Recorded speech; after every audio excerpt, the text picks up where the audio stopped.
Oi, João. Estamos ouvindo, sim. À disposição, viu? Tá ótimo.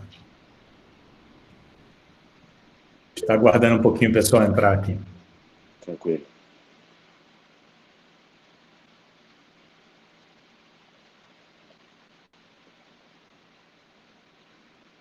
Estão me ouvindo bem ou está fazendo barulho aí para vocês? Eu estou ouvindo. Tá bom.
Pessoal, vocês me escutam? Eu estou escutando bem. Perfeito. Ok. Vamos lá começar, então?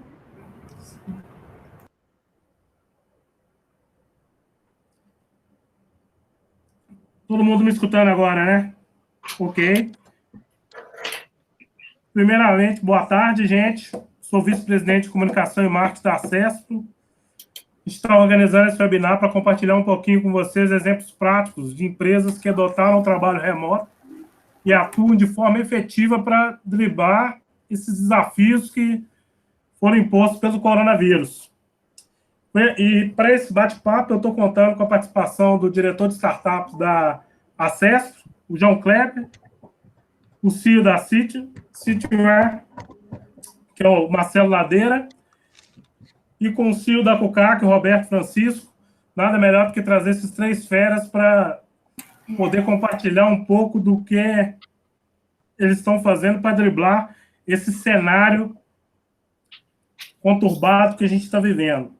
E um dos pontos que o Kleber, o João e o Roberto não vão poder ficar a live toda, então, se eles puderem começar falando um pouco, e eu queria levantar a primeira questão essa crise tem mostrado para todos nós que precisamos ser cada vez melhores, né? E absolutamente eficientes e cada vez mais digitais. O que vocês têm feito para manter a rotina de trabalho de forma que não comprometa a produtividade e a performance dos negócios? João, se você quiser começar falando, fique à vontade. Bom, obrigado, a Sesp, Minas, e todos vocês. Vocês estão me ouvindo bem, né? Sim. Então, todos vocês pelo convite, sempre muito bom colaborar e participar, e apesar de estar em home office, mas o trabalho não para. Eu acho que eu nunca trabalhei tanto na minha vida, de verdade, porque rotina diferente em relação à atividade em casa, né? Porque a gente pedia tanto para estar em família, pedia tanto por tempo e de repente conseguimos, né? Só que tivemos que adaptar tudo isso para esse novo momento que a gente está passando. Nada vai ser como antes, né? A gente vai mudar completamente a forma de se relacionar, de viver, de vender, de comprar. Tudo vai mudar. E quem já estava preparado para tudo isso, quem já tinha uma mentalidade digital e já fazia conexões digitais, fica mais fácil. Eu vejo que tem muita empresa de tecnologia que, apesar de estar nessa área, mas ainda pensa da economia, da velha economia, não da nova economia. Eu atuo no segmento de startup, então, o que eu tenho feito? Né? Eu tenho buscado criar uma rotina de manhã fazer reuniões com as startups do meu portfólio. Eu tenho uma empresa de venture capital, uma empresa de investimento. É um barulho aí. A gente tem é só colocar no... A gente tem 605 investimentos realizados em 4 anos.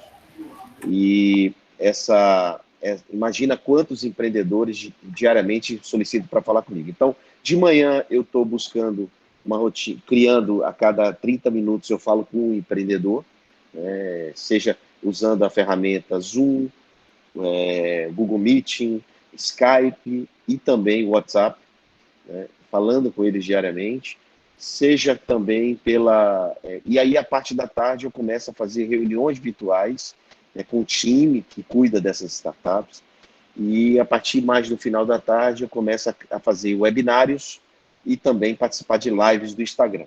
Então, daqui a pouco, daqui a 15 minutos, 20 minutos, eu entro numa live no Instagram, ao vivo. Então, o que eu estou procurando fazer, minha rotina é de noite, de tarde, de noite. Educação para um público maior, de tarde, após o almoço de tarde, reuniões de entidades que eu participo da Fiesp, converso muito com o Ítalo, nosso presidente, participo da Amprotec e outras entidades, e também empresas que eu participo. E de manhã, com as startups do meu portfólio. Então, essa é a minha rotina, essa é o que eu tenho feito. Aí você perguntou onde está o exercício, né? Onde está a atividade física. Eu acordo todo dia muito cedo, 5 e pouca da manhã, e aí faço a minha atividade física logo cedo. Então, é essa a minha rotina, que ela amplificou nesse momento, mas ela continua muito intensa. Acho que é isso.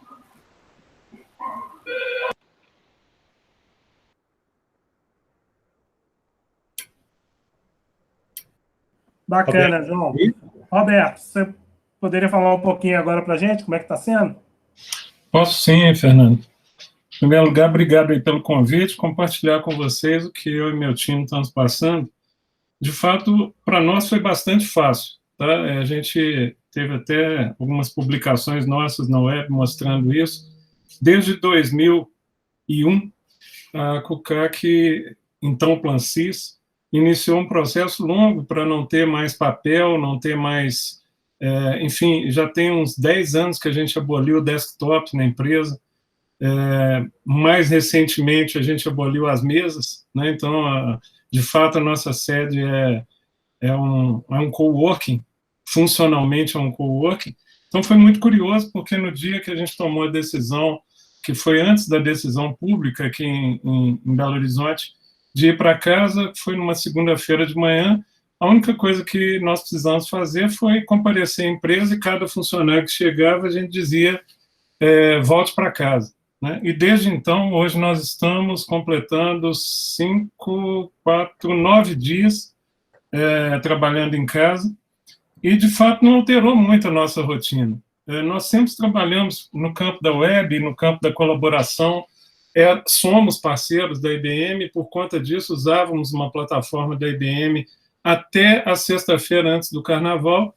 Em função da IBM ter vendido as plataformas de colaboração, a gente migrou naquela sexta-feira para a Google, e tudo funcionando absolutamente perfeitamente, tanto para nós quanto com os nossos clientes. Do ponto de vista da intensidade do trabalho, ela tem sido maior, sem dúvida nenhuma. A gente já tinha essa experiência antes, sobretudo para quem exerce funções executivas. Quando você pode trabalhar em casa, eu já fazia muito isso, a gente acaba trabalhando mais. Então, a rotina começa muito cedo, todas as decisões de acompanhamento da crise, do ponto de vista financeiro, vendas, nós estamos fazendo reuniões diárias, todos os dias, e começa muito cedo, por volta também da rotina de trabalho às 7 horas. E, do ponto de vista da performance, que você também perguntou, a gente aumentou muito a nossa preocupação com vendas, né? Nós estamos conseguindo fazer vendas, né? Nós estamos no meio de um processo de avaliação de investimento, então nada parou, né? E é curioso que hoje, na reunião de vendas, eu lembrei a todo mundo que faltam 4 dias úteis para o fim do mês e nós estamos para bater os resultados e precisamos bater, sobretudo nesse momento importante aí. Então, assim, na realidade, todos se sentiram muito gratos, eu recebi feedback de gente da equipe pela forma simples, né? Quem já visitou nossa pela forma simples como foi fazer essa migração sem nenhum trauma, graças a Deus. Muito bom. Marcelo, como que está sendo lá na... Bom, a experiência aqui é um pouco diferente das duas outras, né? A gente estruturou a empresa para ser officeless em 2019. Adotamos na ocasião, né, o home office como sendo uma opção das pessoas, né, mas nenhuma liderança efetivamente estimulou e acabou que as poucas pessoas que adotaram home office o faziam por 10% dos dias, 2, 3 dias por mês, acabavam ficando em sua casa ali, até para resolver algumas questões pessoais, talvez, alguma coisa nesse sentido. Então, assim, a gente já estava preparado para ser home office, mas a gente não tinha... acho que o sentimento de convivência dentro da empresa estimulava as pessoas a irem lá para dentro, né? E na maioria das vezes não adotavam esse regime, tá? A empresa cresceu bastante em 2019, apesar da gente estar se preparando para ser officeless, a gente acabou mudando de sede, né? E para uma sede 3 vezes maior do que a gente tinha. Hoje em dia, né? Hoje em dia não, há 15 dias atrás ela estava com 2/3 da capacidade, então a gente está com espaço ocioso lá. Mas a gente acabou experimentando um home office meio que a forceps, né? A gente, desde a sexta-feira, dia 13, se não me engano, de março, a gente instituiu o home office e fomos uma das primeiras empresas aqui em Belo Horizonte a adotar esse regime, né? E o foco, na ocasião, era a saúde, né, dos colaboradores e de seus familiares. O resultado, até o momento, tem sido bem positivo, né? Acho que a gente deve falar de ferramentas que a gente está adotando e tudo, mas não tem comprometido a nossa produtividade, não. Tá? O maior desafio é manter todo mundo estimulado, né? A gente tem que atuar rapidamente para identificar aquelas pessoas que, em função do isolamento, vez ou outra, acabam preocupada mais com a notícia que sai no jornal, que é terrível, do que efetivamente com o trabalho que a gente tem que fazer, porque é isso que vai nos garantir chegar do outro lado, né, dessa crise. Muito legal. E, pessoal, quais as ferramentas, geralmente, vocês estão utilizando para conseguir fazer essa condução dos trabalhos? João, você podia falar para a gente? Basicamente, eu continuo usando as ferramentas que eu já usava, como Trello, Slack, as ferramentas de escritório e padrão que a gente já usava. E para a comunicação, eu estou usando muito Zoom, como eu já falei, né, às vezes o Webby, muito Google Hangout. E quando é rapidinho, por exemplo, nós somos 3 diretores, a gente faz um WhatsApp entre os 3 diretores rapidinho e faz uma call rápida, e toda hora que precisa a gente se comunica, se conecta os 3. Então, eu estou usando essas ferramentas. Muito legal. E, Roberto, o que vocês estão usando lá? Como eu expliquei, em termos de plataforma de colaboração, a gente havia migrado na sexta-feira antes do Carnaval para a plataforma Google.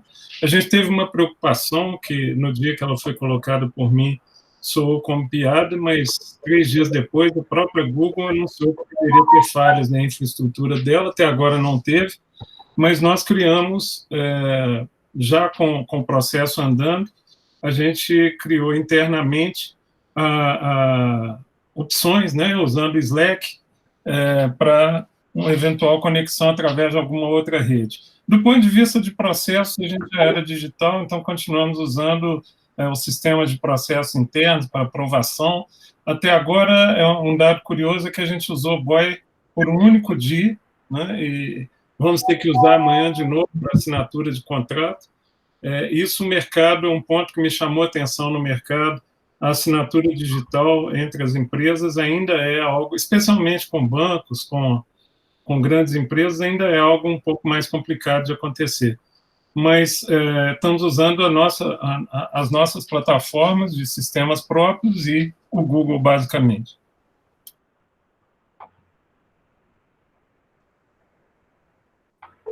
Muito bom. E, Marcelo, o que você está usando lá para Tem uma combinação aqui de fornecedores, tá?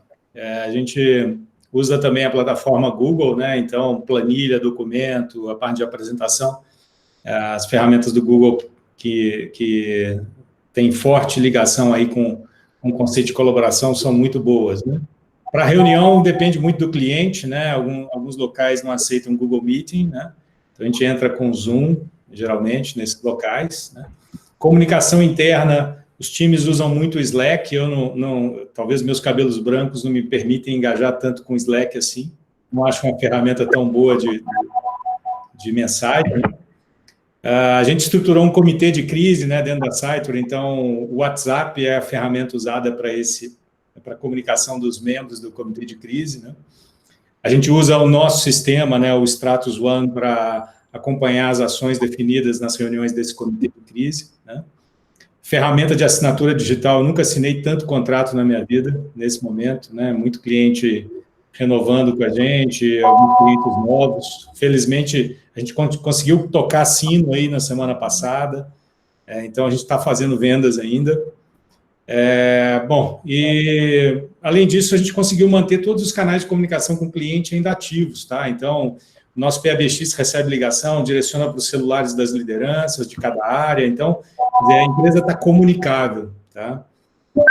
E o que a gente percebeu, né, como uma empresa que não adotava o home office, é que o contato visual tem feito falta para muita gente, né? Então, citando aqui a experiência de um dos diretores nossos, ele criou uma sala no Google Meeting, né, que essa fica o tempo todo ativa, e quem precisar conversar com ele é só entrar no link, ele está lá disponível para conversar com as pessoas, né? Então, a gente não cortou essa experiência, né? E a gente também tinha uma copa dentro da empresa que era usada muito no momento do café, né? Então, a gente se inspirou no que o nosso diretor de tecnologia fez em criar uma sala para conversar diretamente com ele, que está sempre ativa. A gente também criou a sala do café. E lá pode conversar de tudo, menos de trabalho, tá? Então, a gente consegue ainda manter o nosso engajado mesmo à distância, tá? A gente entende que comunicação é vital nesse momento, né? Então, com os nossos clientes, a gente tem mandado e-mails aí semanais, né?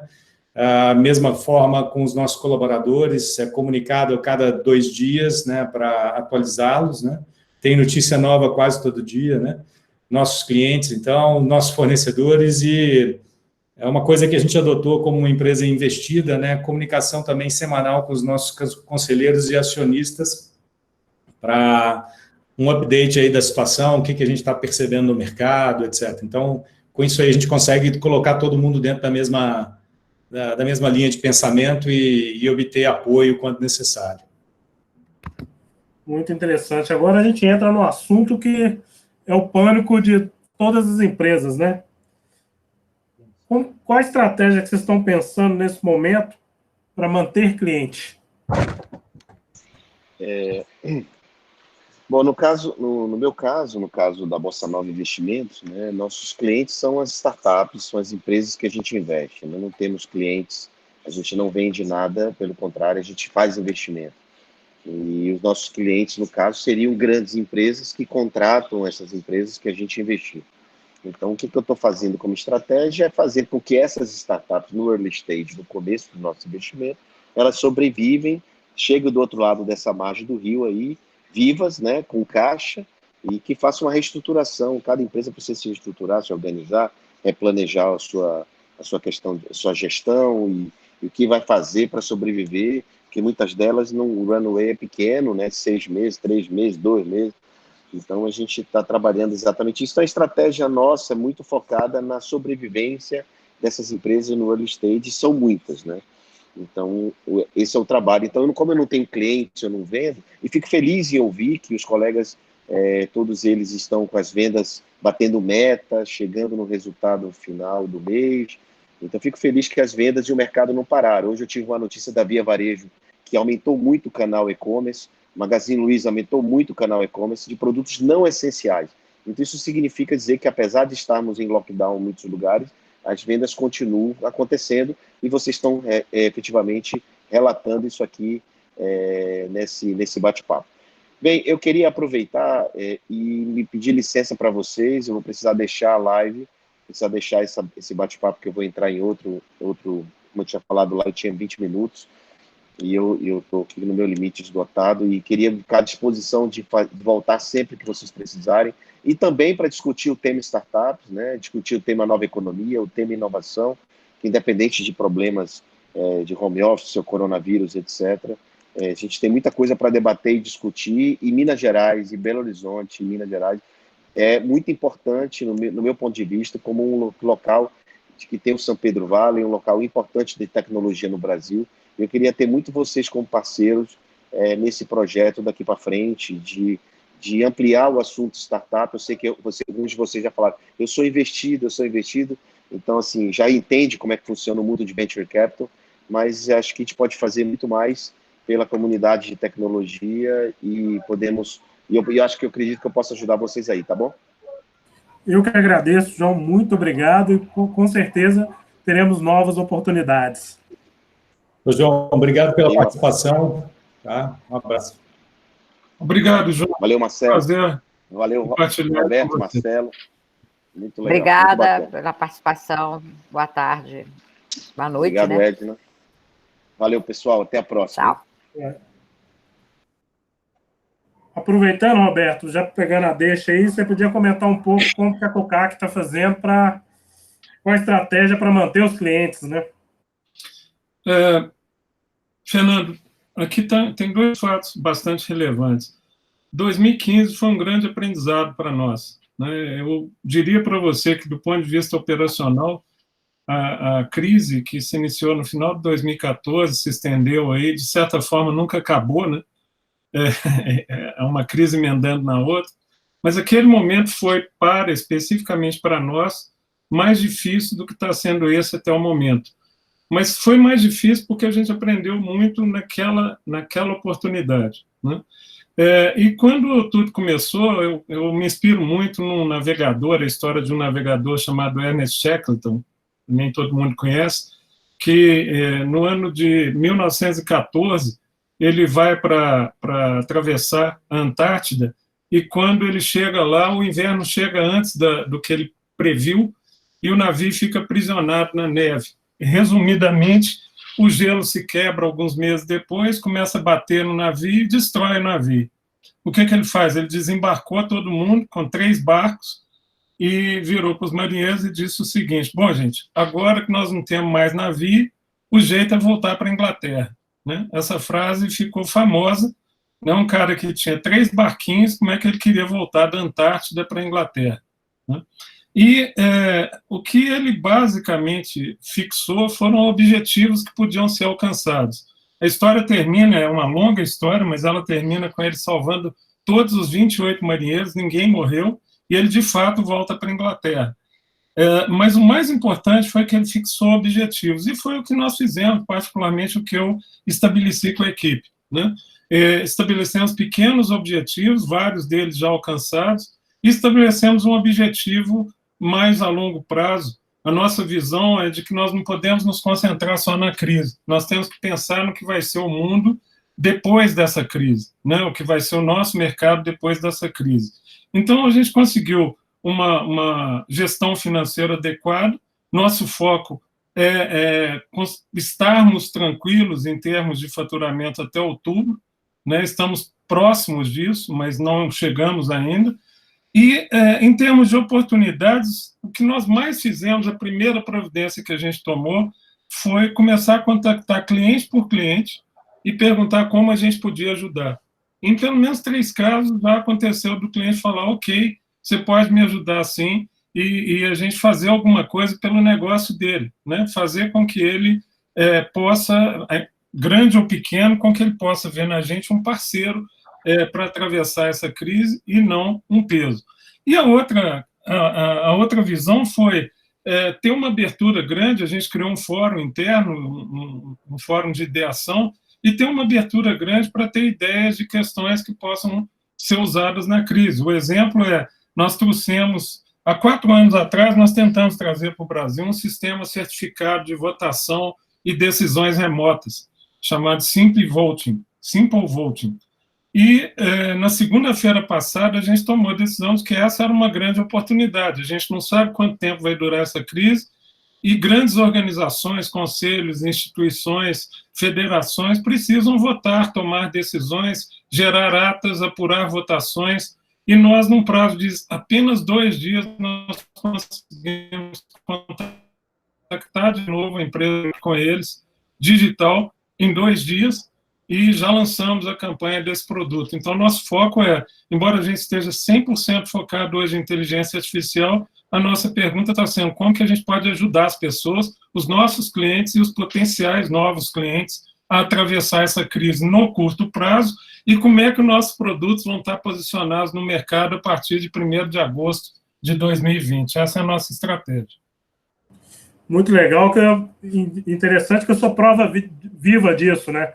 Seu time entrou em contato de uma das empresas que eu presto consultoria, e um dos pontos que eu achei muito interessante foi como que nós podemos te ajudar.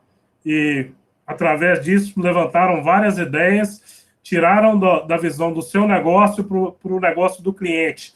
E isso realmente é empatia nos negócios, né? É quando você sai da questão do seu negócio e entende que essa crise, todo esse cenário, não afeta só a sua empresa, mas afeta de uma maneira geral. E afetando seu cliente, consequentemente, te afeta também. E, Marcelo, como que você está fazendo isso lá? Bom, vamos lá. A gente tem cliente praticamente em todos os setores da economia, né? Então, a gente percebe, participando de algumas reuniões, né, que cada um está percebendo a crise de forma diferente, né? Eu acho que os clientes do varejo, né, e até o João citou 2 deles, 2 clientes nossos aí do varejo, eles são os que estão mais sentindo crise nesse momento, né? Mas, da mesma forma, a gente tem reuniões em empresas que basicamente trabalham com commodities, né? Então, eles olham o horizonte a longo prazo, né? E se não fosse praticamente o fato das áreas administrativas dessas empresas estarem nesse momento em home office, eles não demonstraram qualquer tipo de preocupação com a crise no momento, né? Então, a estratégia adotada é se posicionar como parceiro, né? A gente tem agido com bastante transparência, né? Reforçando o nosso posicionamento de procurá-los ajudar da melhor forma possível nesse momento, né? E daqui a pouco, acho que você deve perguntar o que a gente está oferecendo de diferente, o que a gente está aproveitando aí de oportunidade, né? Aí eu posso citar isso para vocês. Bacana. Já pegando um gancho, até mesmo para... que eu acho que é o próximo ponto que todo mundo quer levantar, né? Quais as oportunidades que a gente pode gerar dessa crise? Ou seja, qual que é o aprendizado que a gente pode levar? O que vocês acham? Fernando, eu praticamente 2 dias antes de a gente vir para casa, a gente já começou a perceber na semana anterior, tomar uma série de cuidados internos, e eu comecei a repetir uma frase que agora virou uma série de podcast chamada, que eu tenho dito, o impossível não existe mais, tá? Para a gente que trabalha muito no limiar da tecnologia, falando de inteligência artificial, mas mesmo em outros segmentos, era muito comum a gente chegar nas empresas e propor soluções de transformação digital, entender o negócio, discutir essas soluções e ouvir respostas do tipo: isso é impossível, a legislação não permite, ou o diretor não quer. Eu acho que o grande aprendizado que todo mundo está tendo, na verdade, eu dividiria em 2. O primeiro aprendizado, essa questão das impossibilidades. O que é impossível a partir de agora? Né? Era impossível parar o mundo, né? Bom lembrar que hoje houve uma reunião da ONU em que há praticamente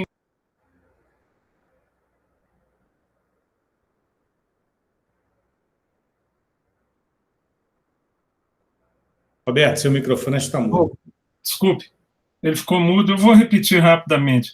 Eu estava dizendo que o grande aprendizado, em primeiro lugar, é que o impossível não existe mais. A nossa visão é de que não dá para chegar mais nas empresas e ter como resposta as proposições de inovação, de transformação, que o diretor não quer, que a legislação não permite, que o governo não vai concordar. Eu acho que a cabeça de todo mundo foi reinventada nesse sentido. E para nós isso é muito bom, por trabalharmos muito no limiar da tecnologia, com a inteligência artificial, há uma resistência natural a isso, né? E vai nos permitir propor as coisas e meio que pedir que as pessoas reflitam sobre o que é impossível a partir de agora. O segundo aprendizado é um aprendizado sobre solidariedade, né? Seja internamente, seja entre empresas, né? A gente está tendo que exercitar isso com clientes nossos que às vezes dizem, olha, eu preciso postergar um pagamento. A gente também está tendo que exercitar com o sistema bancário. Graças a Deus, a gente não está com nenhuma demanda assim, urgente, mas deu para ver claramente quem no sistema bancário tem uma atitude proativa e quem, como de outras vezes, tem uma atitude de se recolher e falar, olha, farinha pouca, meu pirão primeiro, né? E entre as pessoas também, né? Eu acho que as pessoas na empresa estão tendo essa visão. Uma coisa que para mim está muito clara, não vai dar para sair. Nós já tínhamos demandas de mais home office antes da crise. E a gente já determinou que a primeira coisa a fazer no dia que acabar esse contingenciamento aí é reunir todo o time e fazer uma pergunta. Por que não? Né? Por que a gente não pode continuar assim? Eu acho que a empresa que não responder essa pergunta, ela vai ter sérios problemas, né? Porque se ela operou, claro que há empresas que não podem operar dessa forma. Um restaurante tem que estar lá aberto, mas qual restaurante hoje não está entregando comida em casa? Então ele vai ter que se perguntar por que não, né? E essa é a pergunta que eu deixo para todo mundo que está aí participando. Por que não? Por que as coisas não podem se transformar depois de tudo isso que aconteceu? Passo a bola aí para o Marcelo. Vamos lá, Marcelo. Acho que sua reflexão é bem positiva, viu, Roberto? Aquilo que eu comentei, né? A gente está com 1/3 da sede sobrando, né? E estou achando que vai aumentar o meu espaço livre lá daqui a pouco, porque a gente vai se fazer realmente essa pergunta, né? Por que não? Bom, que tipo de oportunidade que a gente conseguiu gerar nesse momento, né? A gente tem um dos módulos que a gente trabalha bastante, praticamente todo cliente nosso usa, é o que a gente chama de oportunidade de melhoria, né? Ou melhoria contínua dos processos, né? E a gente percebeu que com pequenas adaptações, até sem intervenção nenhuma em linha de código, a gente poderia adaptar esse módulo para ele ficar com cara do que as empresas precisam fazer agora, que é fazer gestão de crise, né? Então, a gente já fez a adaptação desse módulo para um módulo de gestão de crise e nós estamos oferecendo ele sem nenhum custo para toda a nossa base de clientes, né? É uma das formas da gente se apresentar a eles como efetivamente a gente que é parceiro, né? Fizemos isso, inclusive, com os nossos clientes internacionais e tivemos um retorno bastante positivo. E a pergunta poxa, já que a gente fez isso para a base de clientes, dá para a gente devolver isso para a sociedade de alguma forma, né? Então, agora a gente está numa campanha lá, tentando nos aproximar aí dos órgãos de saúde, né? Municipais, estaduais e federais, para, de alguma forma, fazê-los, né, adotar sem nenhum custo essa solução que a gente tem para fazer gestão de crise, né? Disseminando as tarefas, engajando as pessoas dos diferentes departamentos, eventualmente dos diferentes órgãos, todos numa mesma ferramenta para combater essa crise aí que sem dúvida nenhuma vai fazer a gente, ao sair da crise, nós vamos ser melhores do que a gente era quando a gente entrou, né? Mas até lá a gente vai ter noites de sono mal dormidas, né? Vamos trabalhar mais de 8 horas por dia, com certeza, mas a gente tentando fazer desse limão uma limonada, né? Tanto para os nossos clientes quanto para a sociedade. Muito bom. E agora, gente, é um ponto que é delicado, que já tem alguns anos que vem tocando nesse assunto, que é a questão das empresas falarem que estão fazendo a transformação digital, né? E aí eu acho que nessa crise, nessa questão de todo o cenário, tem 2 pontos que eu queria saber a opinião de vocês. Primeiro, as empresas que teoricamente vendem para o mercado ou tentam passar para o mercado que realmente são digital, mas no momento de crise a gente consegue enxergar cenários que realmente não são ou não colocaram realmente transformação digital. E é um contraponto isso é as empresas que até o momento não enxergavam a necessidade de se transformar digitalmente.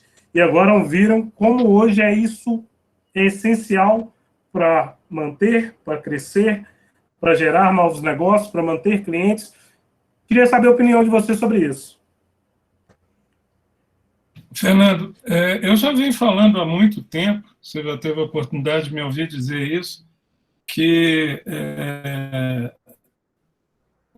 as empresas que não se não, né, eu não estou me referindo ao porquê não relacionado com a crise do coronavírus, mas ao porquê não fazer coisas. Né? Eu defino sempre inovação é você fazer aquilo, fazer qualquer coisa pensando no mundo sem você, sem o que você faz, sem o que você vende, sem o que você melhorar processo é todo o resto. Né? Só que essa crise mostrou uma coisa ainda mais grave. Tem aquela famosa história do rei Tanu. Né? Nós, como clientes, né, eu, por exemplo, precisei falar, por razões de pessoa física, com um grande banco, e eu tive que ouvir o seguinte: olha, nós não temos ninguém para te atender aqui, porque a agência está vazia, as pessoas foram para casa, e nós não temos como te atender, porque elas estão em casa. Né? Então, aquele rei está nu. Né? Aquela empresa, que obviamente eu não vou citar aqui quem é, mas é uma empresa que, para mim, e posso garantir a vocês que ela faz muita propaganda no mercado de que ela é digital, né? Aquela empresa está absolutamente pelada para o seu cliente. Né? O cliente acabou de perceber o seguinte: olha, eu não posso contar com ela. Né?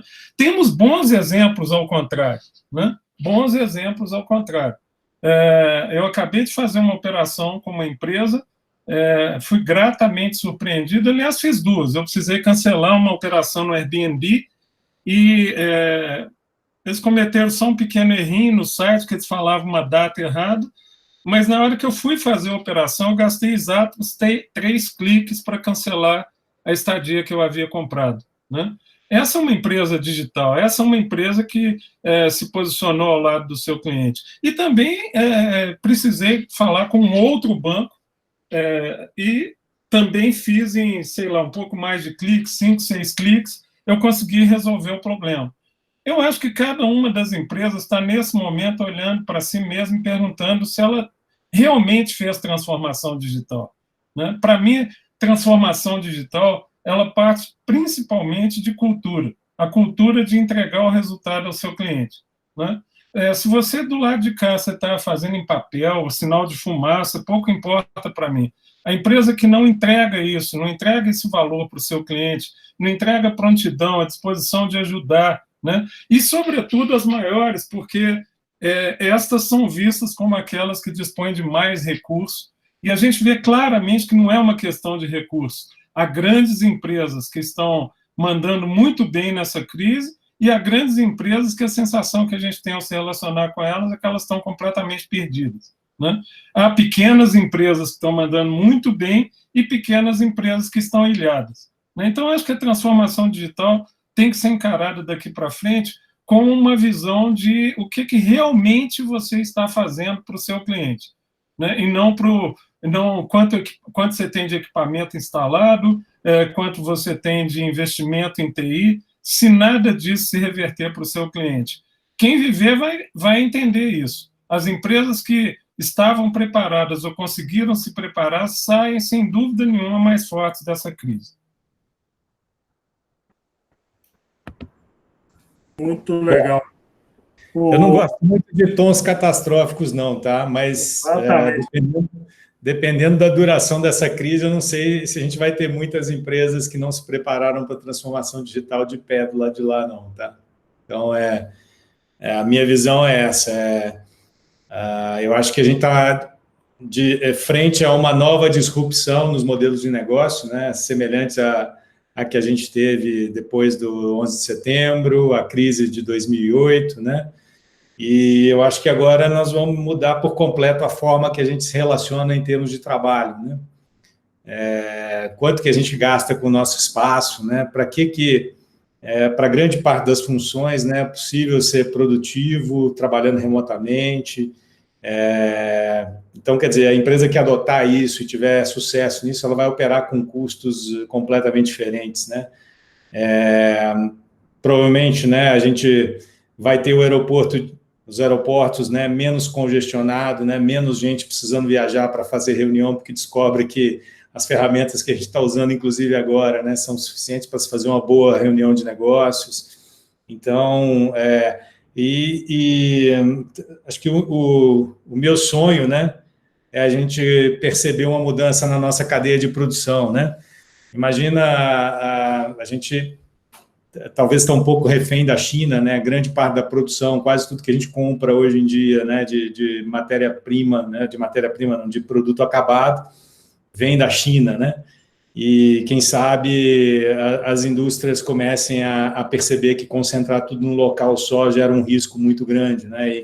E a gente poderia, se tivesse preparado, e tomara que nossos governantes se atentem para isso, né, transformar o Brasil para ser um país para aproveitar esse momento, né, de quem sabe ter uma distribuição maior dessas indústrias aí ao longo do planeta, né, e a gente com condições boas de trabalho, né, tanto para o funcionário quanto regras justas para o contratante, né, a gente poder ter aqui uma bela indústria, uma indústria fantástica e moderna, assim como a gente vê que os chineses têm. Muito legal. Aproveitando aqui, já mandando algumas perguntas. Primeiro, agradecer o Arlen Duque, presidente. Queria dar só uma palavrinha, posso? Pode, Edna. Rapidinho. Não, é porque hoje mesmo eu tive trocando ideia muito, né? Eu estou fazendo parte de vários comitês de crise, que eu tenha uma sociedade com uma empresa grande, Brasil afora, aí a gente, todo dia, eu demorei a entrar exatamente porque eu estava na reunião desse comitê, que tinha mais de 80 pessoas engajadas aí, utilizando uma ferramenta própria, né? Que é uma ferramenta que eles têm lá de videoconferência. Mas o mais interessante de tudo é que a crise, ela é, na realidade, o sinônimo de oportunidade, né? E quem falar isso é o próprio chinês, né? Olha que coisa engraçada. Ironia isso, né? Mas é verdade isso, né? E a tecnologia, ela vai fazer total diferença, está fazendo total diferença. Então, sair realmente... sair bem na fita aí no outro lado do rio, né, como o Roberto está falando aí, é fundamental. Então, a questão é passar, sobreviver bem aqui, porque a gente vai sair muito melhor disso aí. Só isso que eu queria dizer. Bacana, Edna. A Edna entrou por último, gente. Quem não conhece, a Edna também é vice-presidente na CESP, tem feito um trabalho brilhante lá conosco. E aí eu vou agradecer o Arlen Duque lá, que nos contribuiu, o Arlen, presidente da Sucesso, contribuiu um pouco também, que comentou que quem não se preparou nesses últimos anos tiveram que fazer o digital em 5 dias. Daí, com certeza, muitas coisas não foram feitas. E é o que o Marcelo, o João, o Roberto e a Edna contemplaram aí. Aqui a gente tem uma pergunta que é interessante, do Marcelo Alvarenga, que eu queria que vocês pensassem aí o que vocês estão fazendo.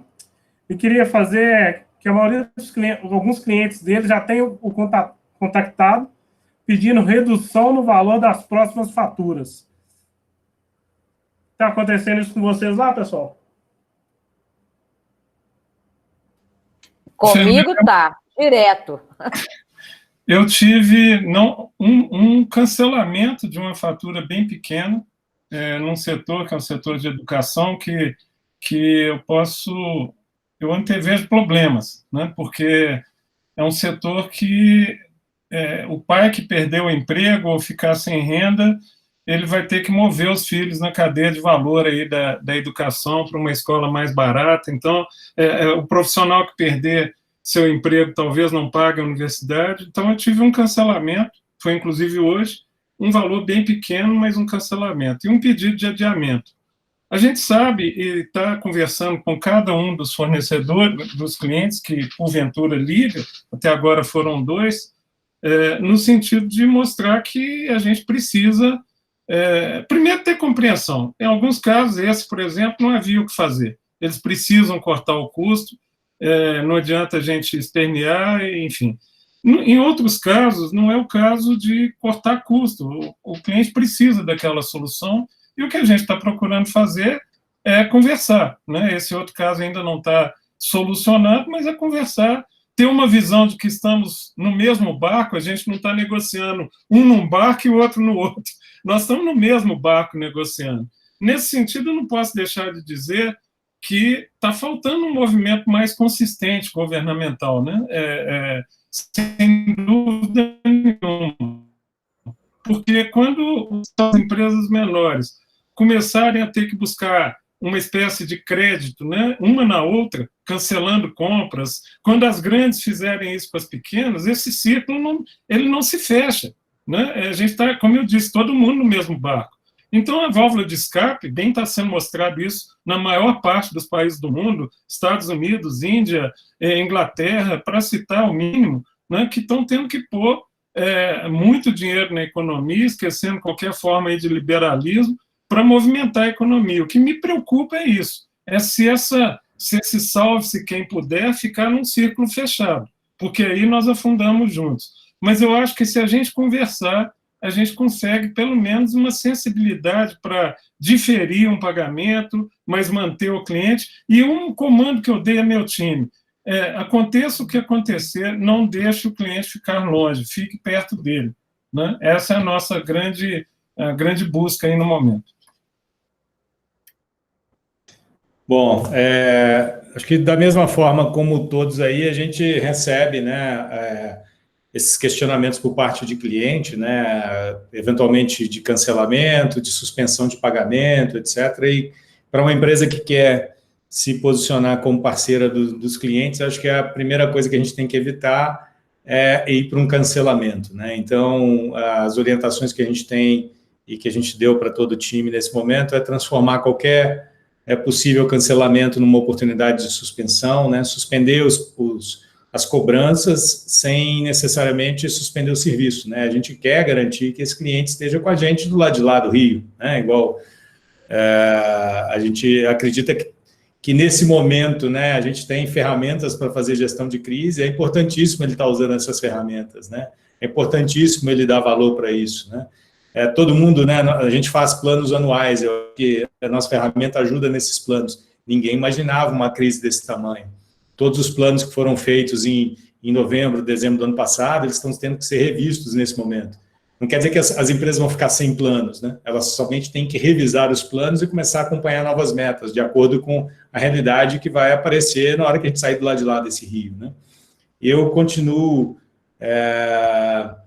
defendendo, né, assim como outros empresários que eu tenho visto, que é a gente procurar alternativas intermediárias nesse lockdown, né? Isolar as pessoas que fazem parte do grupo de risco e deixar o restante da população se contaminar, porque é só assim que a gente vai desenvolver os anticorpos que vão impedir esse vírus de proliferar, né? E com isso a gente também faz a economia mover, talvez não na mesma velocidade que estava antes, mas saindo da estagnação, né? Então, nesse momento, tudo que eu imagino é que a gente consiga começar a poder sair de casa, começar efetivamente a consumir não só supermercado, não só farmácia, né? Mas consumir outras coisas. Isso vai fazer a economia se movimentar, né? Bom, basicamente, então, com os nossos clientes, o que a gente tem feito é transformar cancelamentos em suspensões em descontos, mas acreditando que a gente tem um relacionamento que é muito maior do que essa crise, que vai ter uma duração muito maior do que essa crise, e que a gente vai poder, daqui a 2, 3 meses, comemorar com esses clientes, né, a superação desse momento difícil. Muito bacana. Tem uma outra pergunta aqui que é também interessante. Fernando, desculpe, eu estou mais no limite de tempo, eu também vou precisar pedir licença para sair, porque eu tenho um call com o cliente, né? Logo em seguida, às 7 horas, eu vou me reunir com o cliente para tentar cumprir a cota do mês. Então, queria agradecer a todos que participaram, agradecer a você pelo convite e me colocar à disposição para outros hangouts aí no futuro, para outros encontros, o que vocês precisarem, eu estou às ordens e a CUCAC também, ok? Muito obrigado, Roberto. E pode deixar que eu conto muito com a sua participação nos próximos. Grande abraço a todos. Obrigado. Bom, pessoal, Marcelo, você tem uma pergunta ainda para me ajudar a responder aqui, quando você presta serviço de tecnologia por assinatura mensal e os clientes pedem isenção das próximas 3 mensalidades devido à situação atual, qual seria uma boa saída para ajudar o cliente, ao mesmo tempo não prejudicar a empresa, né? Bom, vamos lá, Fernanda. A gente estava discutindo isso hoje ainda, né? Porque, querendo ou não, a assinatura é uma realidade da nossa empresa, né? Então, eu lembro claramente, há cerca de 2 meses atrás, a gente tem clientes que pagam anuidades e clientes que pagam mensalidades, né? E a minha discussão era, poxa, toda discussão de anualidade, o valor fica tão caro para o cliente que dá um desgaste danado, né? Então, eu prefiro que todo mundo pague por mês, né? O pagar por mês nesse momento é terrível, né? Porque, eventualmente, as empresas elas estão com dificuldade e elas vão procurar formas de cortar custo nesse momento, porque o caixa é o rei nesse momento de crise, né? Bom, o que eu estou sugerindo nesse momento, né, de negociar as mensalidades é a gente buscar essas suspensões, né? Não necessariamente mexendo no valor do contrato, ou seja, a gente vai deixar de cobrar esses 3 meses, mas depois, em função do número de meses que o contrato ainda tem, eu vou te cobrar um plus a mais relativo a esses 3 meses que você não me pagou. Essa é uma alternativa, porque a gente não vai suspender o trabalho, né? Outra é conceder um desconto significativo nesses 3 meses, entendendo que cada cliente nosso, ele consome, né, parte da infraestrutura em nuvem, que tem um custo para a gente, inclusive para boa parte das empresas, um custo em dólar, né, que é um custo alto. Então, ele vai pagar menos, mas pelo menos vai cobrir o custo nosso na nuvem, né? É uma alternativa que a gente tem visto também. E, assim, se nada disso resolver, a gente busca realmente conceder o desconto que ele está solicitando, mas porque a gente acredita que o nosso relacionamento é de longo prazo, né? Então, a gente vai ter outras formas, né, de rentabilizar desse cliente no futuro, né? Agora, é uma coisa que eu gostaria de evitar ao máximo é mexer efetivamente em valores de contrato, né? Porque isso a gente acaba carregando o resto da vida. Então, se eu concedo um desconto e torno ele eterno, né? Ano que vem, na renegociação, o valor vai ser da base mais baixa e não do valor que era originalmente esse contrato. Então, é uma das coisas que a gente evita nesse momento. Acho que o Marcelo parece que tem um comentário aí, né? Eu vi um comentário da Locavia aí, talvez seja o Marcelo Alvarenga. Ele queria comentar, deixa eu ver se eu consigo colocar aqui o áudio dele. Peraí só um minutinho. Sim. Bacana. Bom, tô no ar aí. Estão me ouvindo? Sim, Marcelo. Sim, perfeitamente. Que ótimo. Boa noite a todos aí. Só complementando a resposta do Ladeira, eu acho que algumas análises têm que ser feitas também. A pessoa que fez a pergunta, ele tem concorrentes? Os concorrentes estão fazendo essa isenção da mensalidade por quantos meses ou não estão fazendo? Então, eu acho muito importante avaliar o que a concorrência está fazendo e tentar fazer uma coisa pareado com o que os concorrentes estão fazendo, né? Então, se no mercado onde ele atua, 3 meses de isenção está sendo concedido pelo concorrente, talvez ele tenha que se esforçar para conseguir pelo menos isso também. É curioso também que nesse cenário de crise e de uma situação mais conturbada e caos, né, que a gente está vivendo aí, de muita insegurança e incerteza, eu acho que é uma boa oportunidade de nos aproximarmos dos nossos clientes. é a hora que você consegue provar a eles que você é parceiro de verdade, não aquele parceiro de falácia, né? Quando a palavra já fica desgastada, a palavra parceria se tornou muito desgastada, mas é a hora de você provar que você é parceiro de verdade. Eu que havia feito aquela primeira pergunta sobre os clientes pedirem desconto, o que fazer, né? Foi ótimo o que vocês comentaram, porque me deu mais embasamento para as minhas próximas respostas a esses questionamentos, né? O que eu tenho feito foi, primeiro, reduzir alguns custos fixos da empresa. Então, vou citar alguns exemplos. Eu tinha um benefício que era o Gympass, que era tipo um vale academia de ginástica, né? Vale academia. Eu cortei esse benefício, até porque a mobilidade está complicada, então um benefício perde um pouco o sentido. Cortei não, obviamente a gente ficou, todos nós ficamos aliviados com o pagamento de vale transporte, porque todos home office, né? Aí vale combustível junto, enfim, alguns custos foram reduzidos da empresa e com essa redução de custos acabei formando um fundo e é deste fundo que eu estou tirando os descontos. Então, obviamente, não são todos os clientes que estão ligando, né? Até agora foram 2 reduções e 2 cancelamentos de contrato, mas em contrapartida a gente tocou sino também. A gente fechou 3 novos contratos durante a crise, né? Durante esse momento que estamos vivendo. E só finalizando, a oportunidade nesse momento que muitas empresas estão com as atividades diminuídas, no meu caso, as atividades diminuíram muito, né? Porque eu atuo no segmento de mobilidade e tudo que não está acontecendo nesse momento é mobilidade, né? Então, as empresas muito paradas e acaba que isso se torna uma boa oportunidade para a gente implantar um sistema, né? A gente tem um sistema de gestão e muitas vezes no dia a dia conturbado dos negócios muito ativos, as empresas têm dificuldade de implantar sistemas, né? Porque acaba que mexe com toda a empresa, principalmente o sistema ERP, que é o nosso caso. E como as empresas estão mais paradas, é uma oportunidade. Obviamente, o cliente está inseguro nesse momento. Então, acho que o que a gente tem que passar, e o que foi a orientação e a discussão nossa com a área de vendas, foi dê segurança ao cliente de que se ele avançar numa contratação nesse momento, a qualquer momento ele pode paralisar, ele pode pedir o dinheiro dele de volta.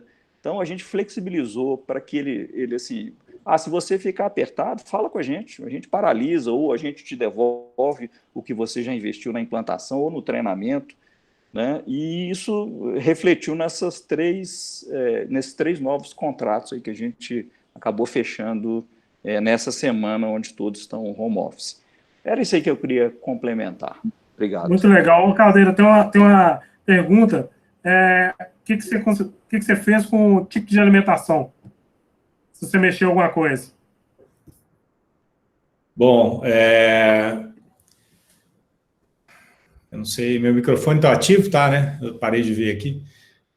O que a gente não mexeu em nada, tá? A gente não mexeu em nada. Não sei se vamos mexer. Eu acho que a nossa situação de caixa, por enquanto, ela não exige que a gente tome medidas mais drásticas, não. Então, a gente vai deixar o ticket ainda como sendo um benefício que a gente dá para o colaborador, entendendo que se ele não for no restaurante, ele pode usar num iFood, ele pode eventualmente ir no sacolão, dependendo da padaria também aceita. Então, a gente está deixando isso como um benefício, tá? Não é a nossa ideia nesse momento cortar esse benefício, não. Interessante. E, gente, para a gente finalizar aqui, eu queria que Ladeira, Caldeira também, se tivesse, eu queria que vocês finalizassem passando uma mensagem, né? Do que vocês esperam, como que vocês conseguem, como diz, independentemente do percurso, o que vocês esperam que a gente saia do outro lado. Queria que vocês fechassem aí, falando um pouco do que vocês esperam. Bom, a minha visão, né, desde de que a gente realmente percebeu que estava no meio de uma crise, né, e eu acho que o apesar da gente ter decretado o home office no dia 13, foi cair a minha ficha, acho que foi lá pelo dia 14, 15, né, de que a gente estava entrando numa crise realmente de proporções ainda talvez superiores à que a gente enfrentou em 2015, né? A primeira coisa que eu tive era a certeza de que a gente ia sair, né? Então, mas para isso a gente precisava de plano, né? E acho que o comitê que a gente instalou no dia anterior já permitiu que a gente entendesse isso por um contexto mais amplo, né? A gente, enquanto CEO da empresa, a gente fica isolado, querendo ou não, né? Por mais que a gente busque conversar com as pessoas, né? Existe sempre um conceito, né? Eu acho que uma crença errônea de que o CEO é o dono da verdade, e isso é uma grande mentira, né? Então, acho que o fato de ter instaurado esse comitê e poder dividir as decisões, né, e tomar a decisão mais bem amparada, acho que foi vital num primeiro momento. Perceber a dimensão dessa crise e começar a tomar ações, né, que mitigassem, que procurassem entender a dinâmica de tudo, né, eventuais durações, desenhar cenários de curto, né, que para mim um curto prazo é a gente ficar isolado aí até mais umas 2 semanas, 3 semanas talvez, né, depois um médio prazo aí com foco em maio esse seria um cenário aí já pessimista, né, não tão bom assim, e depois um cenário mais catastrófico da gente ficar dentro de casa até junho, né? É catastrófico para todo mundo. Meus meninos aqui, ninguém vai aguentar ficar dentro de casa esse período todo, né?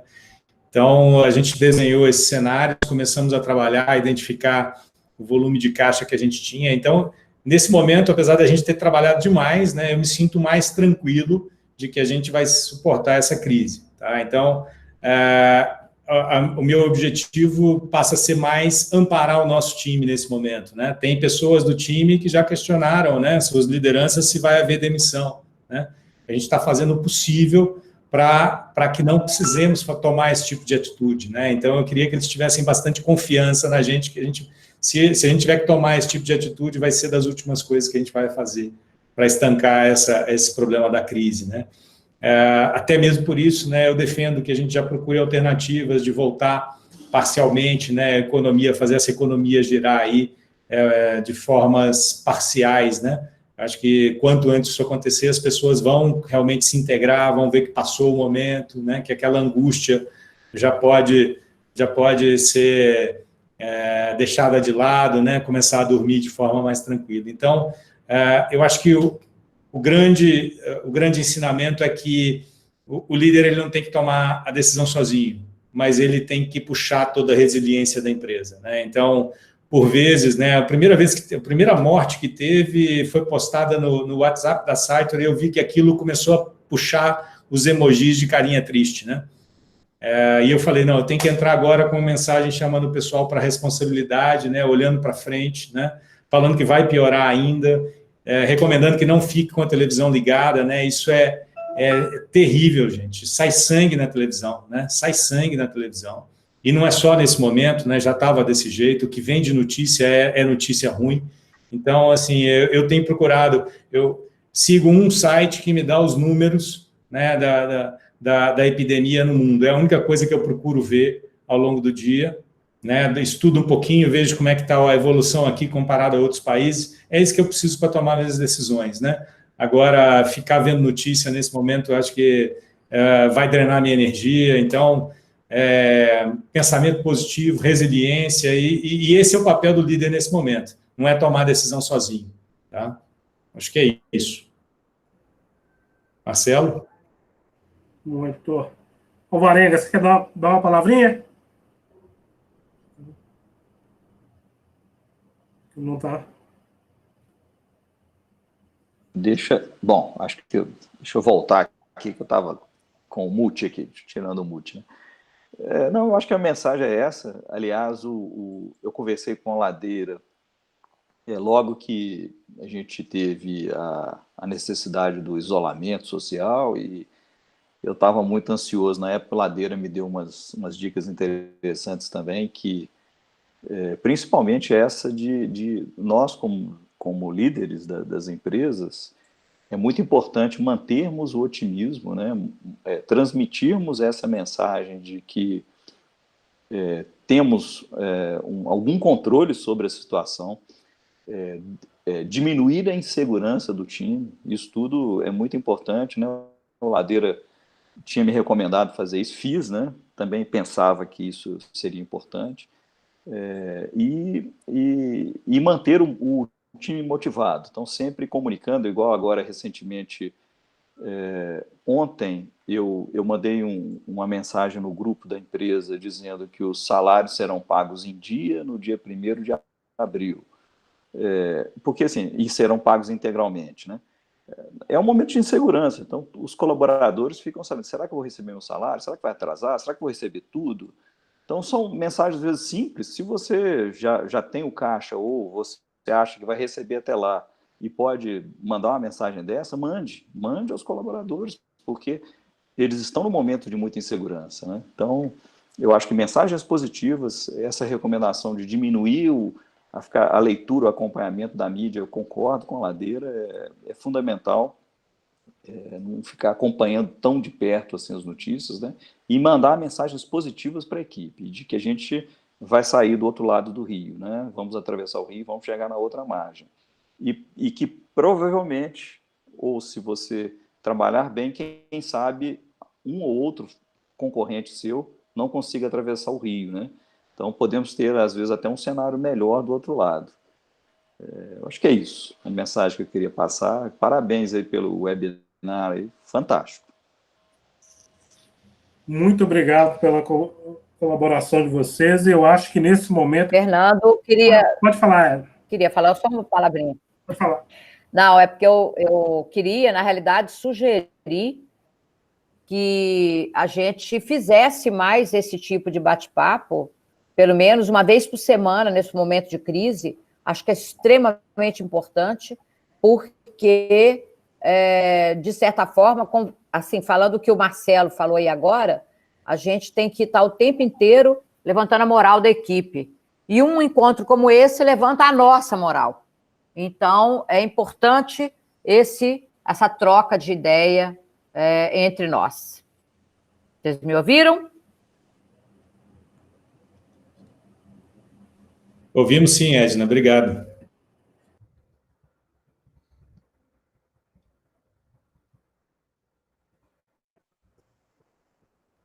Estou achando que o Fernando caiu aí. Fernando, você não escuta?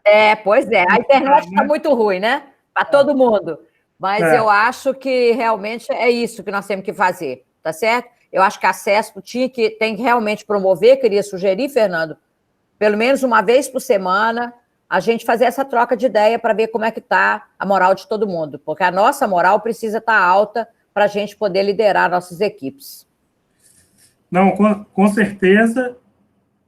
Com certeza. E já para avisar, amanhã a gente já deve divulgar os próximos, a gente já está com os próximos alinhados, e a gente vai mandar para vocês o agendamento já dos próximos, que a gente queria, esse é o primeiro de muitos, e a ideia é que não seja um por semana.